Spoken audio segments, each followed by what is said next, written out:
kind of sat down as a team and started to discuss what was going on around the world. And TD, he wanted to get together and do a march for what's going on. And he called for the organization and the players to come forth and be a part of it. And as you can see, we had a great turnout today. It just means a lot to be able to come out here and just to be a part of it, you know, and to walk with purpose, and just be out here in the community, you know. It's all about supporting one another, just trying to bridge this gap. So we may not see, you know, any change, but for my kids, you know, it's worth it. I want to stand for something that's right and that's right. Walk with my peoples and walk for justice, you know. So it's very important. And this is our message we're sending out to the people in the world to just give us equality. So great to hear from a few members of the Denver Broncos who joined their teammates for a player-organized peaceful protest in downtown Denver over the weekend.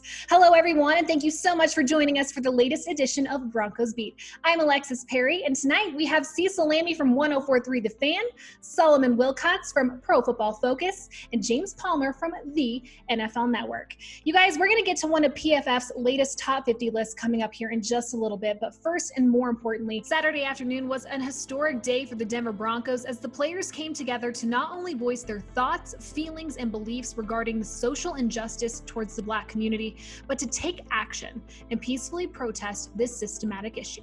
James, I saw you in the crowd during the march. Can you actually put it into perspective for those who weren't out there what this event was like?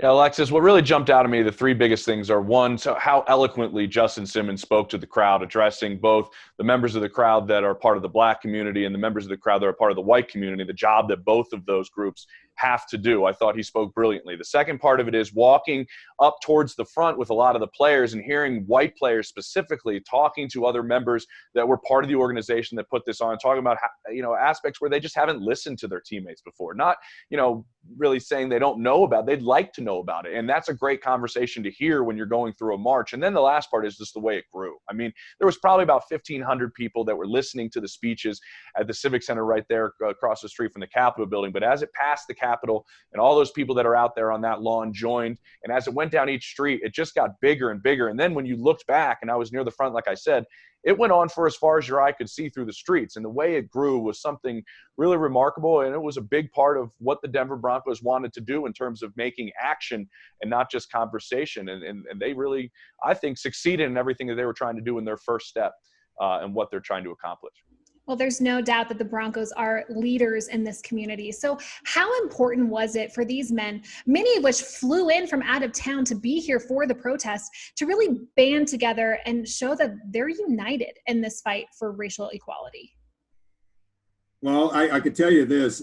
It's really, I think, a wonderful scene to see the great unity between all people, but certainly when it comes to the clubs and many of the executives, the coaches, and many of the staff members now joining with the players in a peaceful protest. Think about how far we've come since Colin Kaepernick first was asked by Nate Boyer to take a knee, showing respect for our country and for the flag. And having that message sort of derailed, right? And people really not looking at what he was really trying to protest, which was the discrimination that's taking place in many of our communities at the hands of local law enforcement. And now we've been able to break through the fog, right? And focus on the issue at hand, which is about equality, which is about justice, and seeing everyone come together. If you think about every time that we've made significant social change in this country, it's been about the result of unity, people coming together, having empathy for one another. And then that kind of unity, like what you saw in this peaceful protest, that's how things come together and that's how things get done. Yeah, and Solomon hits the nail on the head because it is about unity. It is about coming together. And this is what progress, this is what change looks like. We got a lot of work to do, right? But being allowed to peacefully protest as Americans is our constitutional right to do that.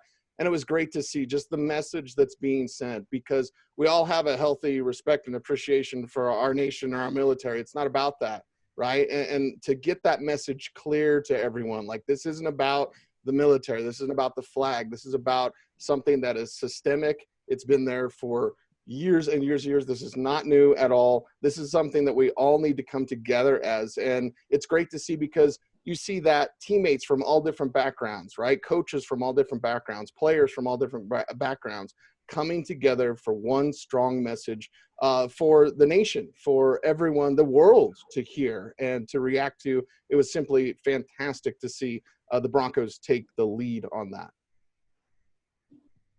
Well, Roger Goodell said last week that the NFL was wrong for not listening to players earlier. So what changes do you guys think that we might see the NFL make maybe this upcoming season and in years to follow?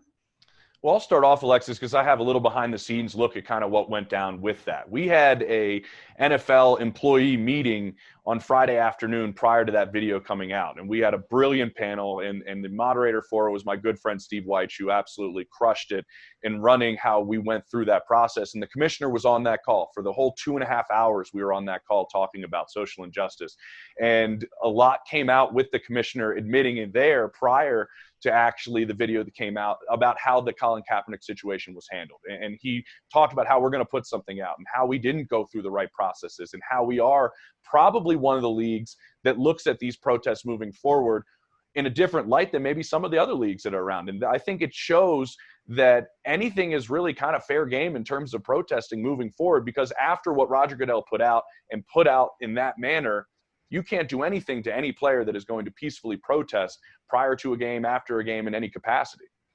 Yeah, and I think as we move forward, I think as responsible members of the media and how we're reporting what's taking place, say before kickoff, right?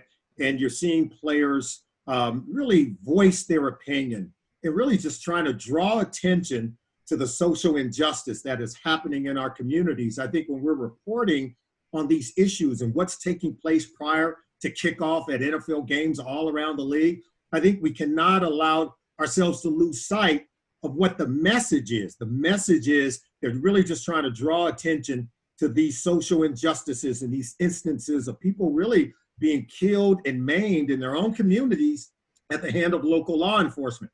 And so I think we need to back up and make sure that the focus remains on that and not essentially what's happening before the kickoff, whether someone is taking a knee or someone is standing. I know we're going to be reporting on what players are doing, but at the end of the day, we have to really keep a broader perspective of what the message truly is. And I think sometimes that main message can get lost in us reporting the details of how players are exercising their right to protest.